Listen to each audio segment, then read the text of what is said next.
Raider 150 Fi mga katropa. Ang problema ng motor nila boss, nasira yung ECU dahil nagkamali ng paglagay ng ignition coil. Imbis na ignition coil ng pang FI, ang nailagay ay ignition coil ng carb type. Kaya ang nangyari, naapektuhan yung ECU at wala na siyang nilalabas na kuryente. Pero buhay pa yung kanyang fuel pump. So dinala ni boss dito mga katropa para i-repair natin yung kanyang ECU. At yun, ni-repair natin yung ECU niya, pinalitan natin ng MOSFET. Ito.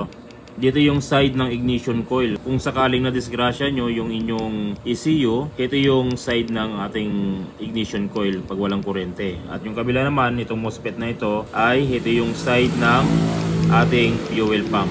So sa ngayon, ito yung pinalitan natin dahil walang kuryente yung motor ni boss. Subukan natin siya ilagay. Daniel, ilagay nga natin tong ano ni boss, ECU na ni-repair natin.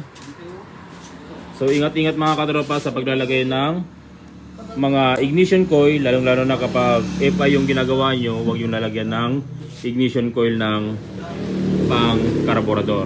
Okay na? Okay na boss. Nailagay na yung ECU. Itong ECU na to ay okay pa. Ginamit lang nila para madala yung motor dito sa shop at para ma-repair natin yung kanyang ECU. So nailagay na natin yung ni-repair na ECU.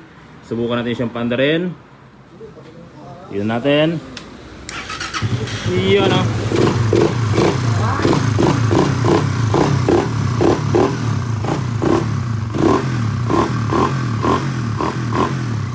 So sa mga gusto magpa-repair mga katropa, nawala ng kuryente, nawala ng fuel pump ang inyong ECU ng Raider FI, pwede natin ditong i-repair sa Jad Allen Motorcycle Shop, Lingayen, Pangasinan. Okay?